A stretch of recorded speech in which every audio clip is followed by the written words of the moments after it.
want to make it special. So maybe dress up in something sexy, too. A naughty schoolgirl outfit would be fitting. She laughed. Okay, you're not helping. I'll let you get back to exercising. She drew out the word exercising. I was on a run. I swear I wasn't jerking off. But all this talk about head. Bye, Rob. Wait, I actually have an idea. I'm listening. Mets tickets. He loves going to those games with you. Get good seats this time. Last time I was stuck behind some huge mammoth lady. I'm assuming that means you'll want to come if I go that route? Yeah. I mean, it was my idea, and you can give him an idea of what to expect later by eating a hot dog super seductively. She laughed. Ugh, I'm hanging up now. But I haven't gotten off yet. Stop being gross. Bye, Rob. Bye, sugar tits. I smiled as I pulled the phone away from my ear. I love Penny like a sister, but it was so easy for me to picture her tied up naked in my bed. When would that go away? I ran my hand through my hair as I glanced back at the girl studying.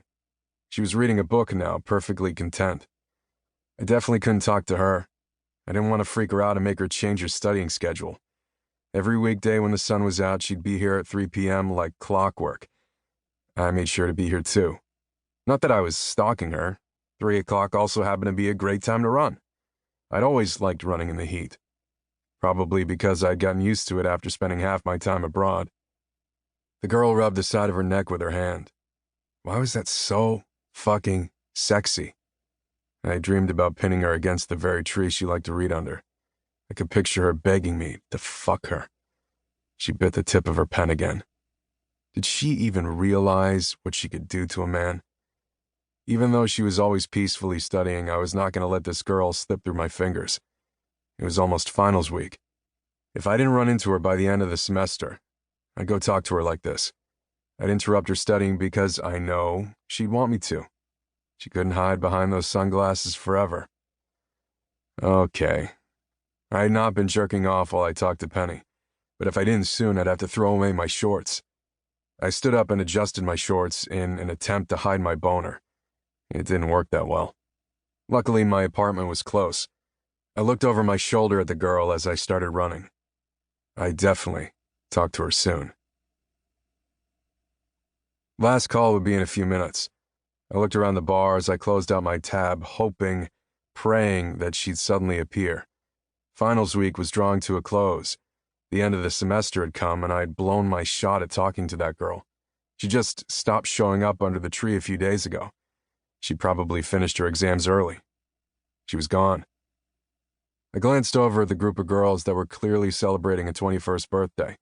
One of them was wearing a tiara and looked like she was drunk out of her mind. The thought of her beneath me wasn't appealing at all.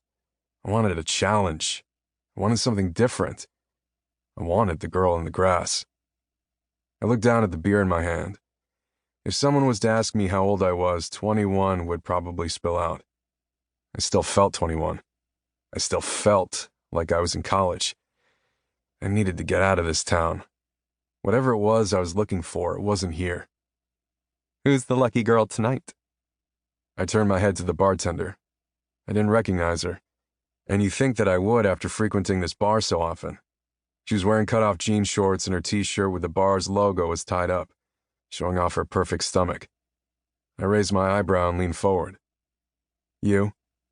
She laughed. You don't realize how far your reputation has spread. Is there a rumor going around about how good I am at giving orgasms? She rolled her eyes. I loved when girls rolled their eyes at me. It just so happened that the correlation between girls who rolled their eyes and girls who loved to be spanked was pretty high. I certainly wouldn't mind spanking her tight ass tonight. How about I show you how true it is? She ignored me as she poured a drink for another patron and announced last call. When she was done, she walked over to me. It was pretty clear that she was swaying her hips more than necessary. She leaned down on the counter in front of me, exposing the top of her perky breasts. I'd have her lips around my cock the minute the bar closed. If you think I'm going home with you, Rob Hunter, you're crazy. Fuck, she did know me. I thought she was bluffing. I wasn't sure what my reputation was, but clearly she wanted a piece of whatever she had heard.